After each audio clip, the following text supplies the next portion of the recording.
هێزên parastina civakî yên kantona Şehbayê ji bo parastina ewlekarî û aramiya bajêr bê navber di nava Xebatê de ne. Endamên HPC er ku berpirsyariya parastina civakê, xurtkirina pergala xweparastin û şerê gelê şoreşgerî hilgirtine ser milê xwe. Rêveberên HPC'yên kantona Şehbayê diyar dikin ku ew ji bo rêxistinekirina civakê di nava bizav û tevgerê de ne. Volda wat rura parastine zêdetir me xwe têda dinandîn me da selmelê parastinê hirû me dît di volda em seritin her û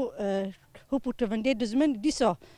rûxmê millet li zû warê xwe dûr xistin îsa zî êrî stranî ser millet lê manî ew xufa zarê din kê tevê hûn dilê millet ê ev zî di volda bi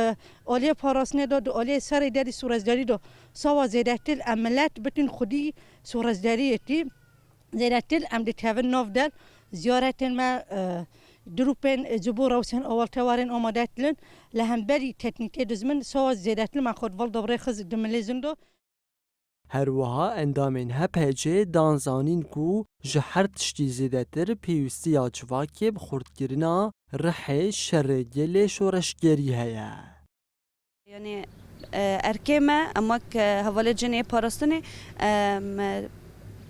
دمیگو ام در باز هر جایی که دبن یعنی ام بگیشتی مروان گیشتی گلان دادن ناس کرن یعنی اف شرا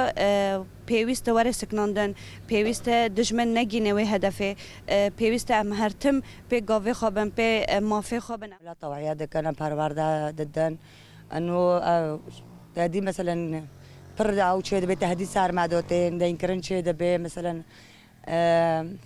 يعني عم قوسي كورونا عملات توعية دكان وكانوا هزا جوهري انه تشتيل عفرين بيام نغوزن ودار كيجي تاكرور ببي